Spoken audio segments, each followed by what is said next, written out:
ரோகிணி பேசும்போது விஷாலும் கருணாசும் ஏதோ வந்து பார்த்தீங்கன்னா இந்த நாற்காலி கீழே வந்து ஒரு ஆட்டை கட்டி போட்டு வச்சிருந்த மாதிரி, இவர் ஏதோ இந்த பக்கம் வேட்டிக்குள்ளே வந்து பார்த்தீங்கன்னா ஏதோ வந்து சேவல் வந்து பார்த்தீங்கன்னா வந்து கட்டி போட்டு வச்சா மாதிரி, எப்போ கொக்கரக்கோன்னு கத்திடுமோன்ற ஒரு பயம் பதற்றத்திலே இருந்த மாதிரி இருந்துச்சு எனக்கு.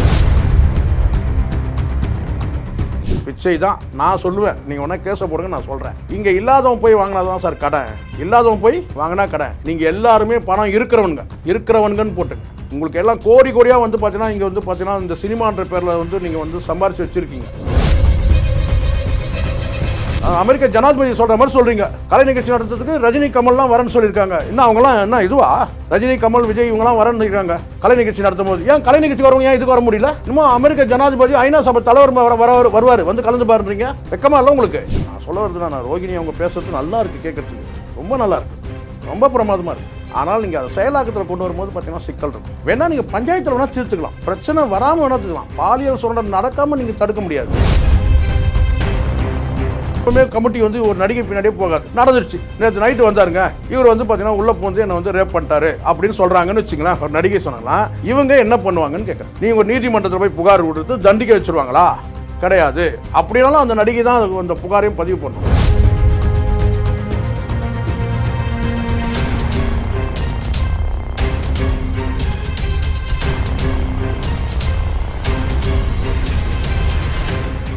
அன்பு நேயர்களுக்கு வணக்கம். இன்று நம்மளுடைய நிகழ்ச்சிக்கு பத்திரிகையாளர் திரு ஷேகுவாரா அவர்கள் நினைச்சிருக்காங்க. பல சுவாரஸ்யமான தகவல்கள் கேட்டு தெரிஞ்சுக்க போறோம். சார் வணக்கம். சார் வணக்கம். சார் வணக்கம். எப்படி இருக்கீங்க? நலமா இருக்கு சார். நடிகர் சங்கத்தினுடைய செயற்குழு கூட்டம் வந்து நடந்து முடிந்திருக்கு. பல விஷயங்கள் வந்து தீர்மானங்கள்லாம் நிறைவேற்றிருக்காங்க. ஹேமா கமிட்டி தொடர்பாக நடிகர் சங்கம் எப்போ கட்டடம் கட்ட போகிறாங்க, மறுபடியும் இந்த ரீஒர்க் எப்போ ஸ்டார்ட் ஆக போகுதுங்கிற மாதிரி நிறைய விஷயங்கள் வந்து ஊடகங்களில் வந்து பகிர்ந்துக்கிட்டாங்க.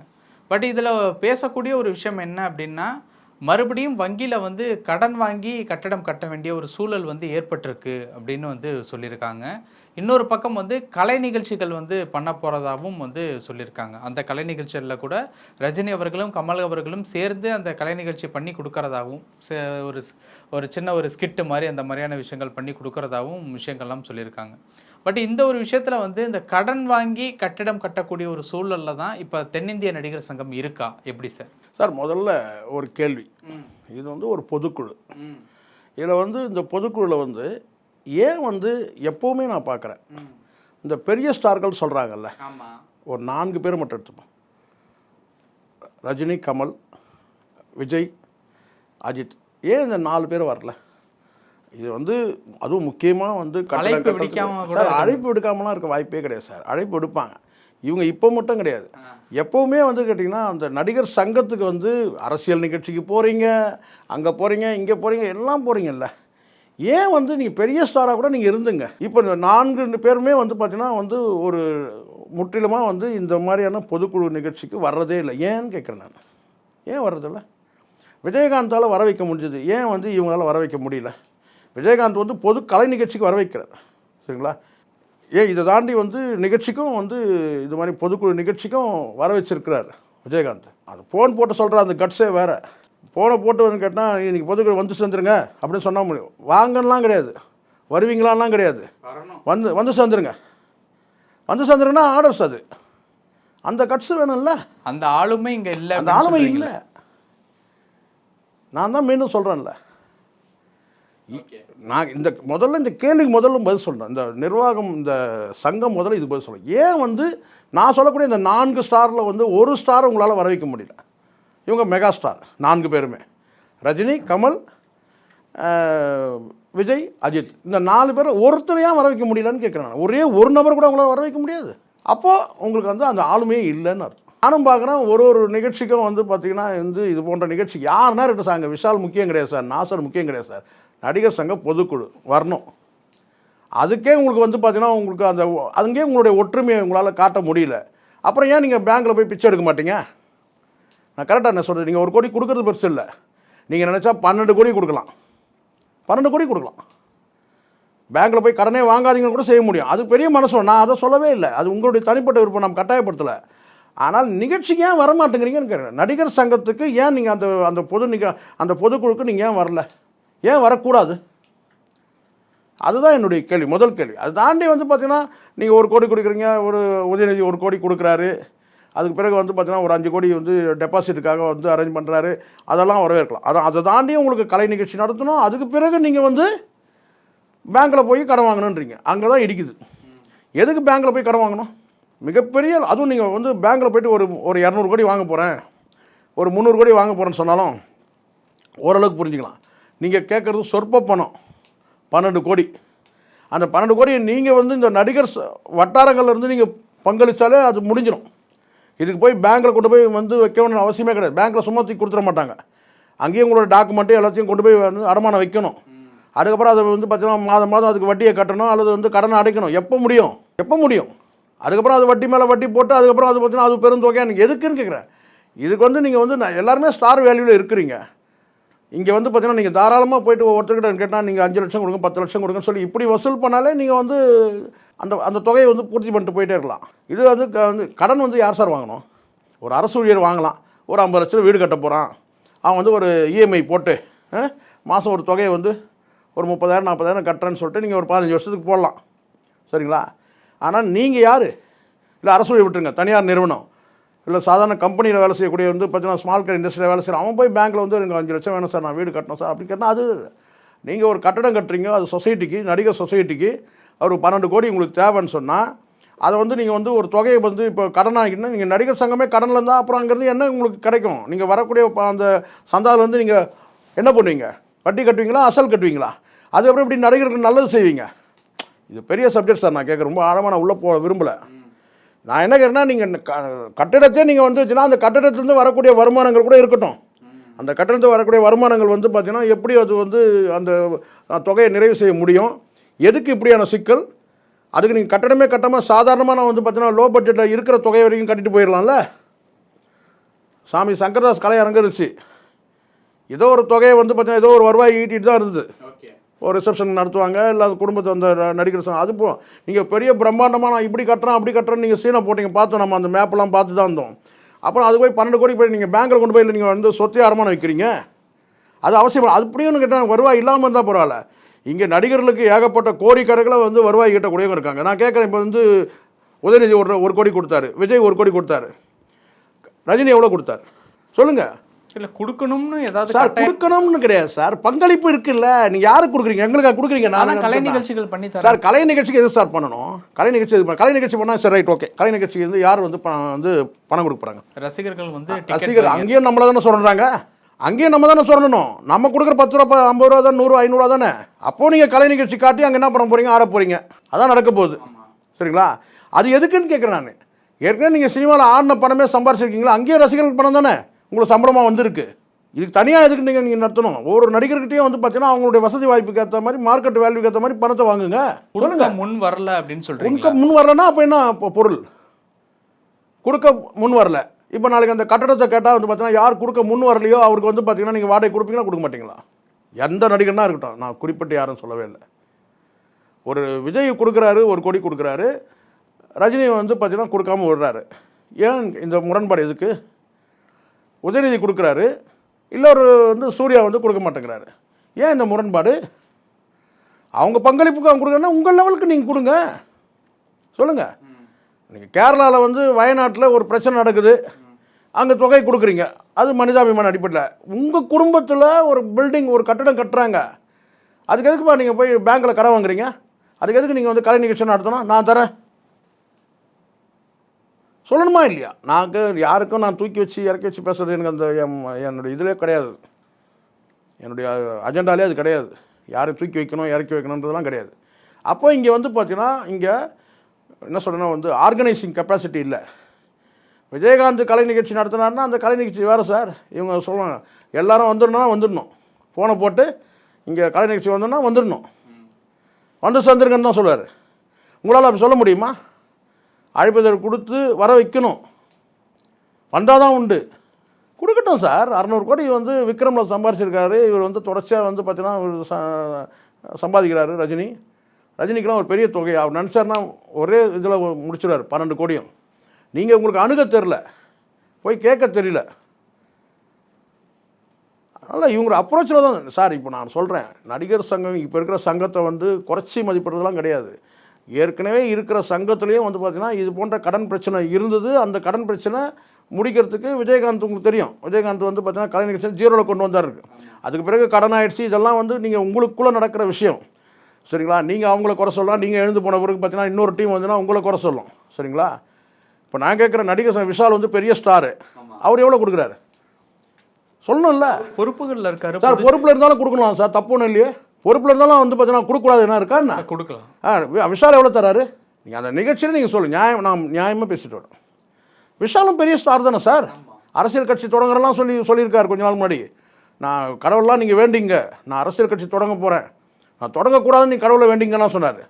அப்போ ஒரு அரசியல் கட்சி தொடங்குற அளவுக்குலாம் அவர் வந்து பார்த்தீங்கன்னா வந்து ஒரு பணபலம் உள்ளவராக தானே இருக்கிறாரு. அப்போ இது எவ்வளோ தராரு?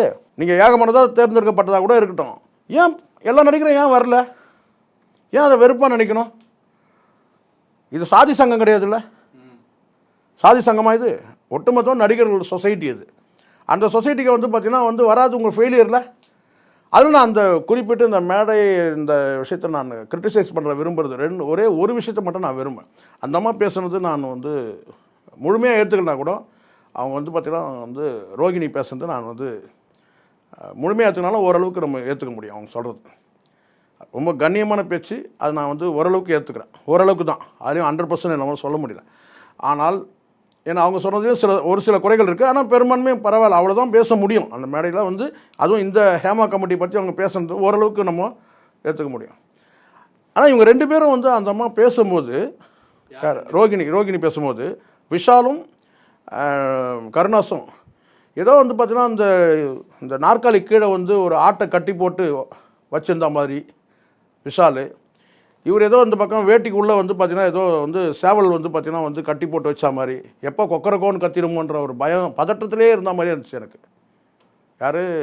கருணாஸ். நீங்கள் வேணால் பாருங்கள், மறுபடியும் ரீவன் பண்ணி பார்த்துங்க.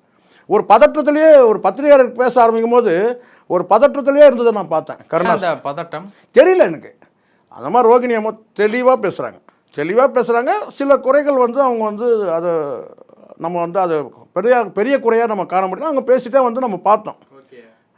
அவங்க பேசிகிட்டு இருக்கும்போதே வந்து பார்த்தா இவங்க 2 பேரும் பதற்றமாக வராங்க. நாசர் இயல்பாக இருக்கிறார்.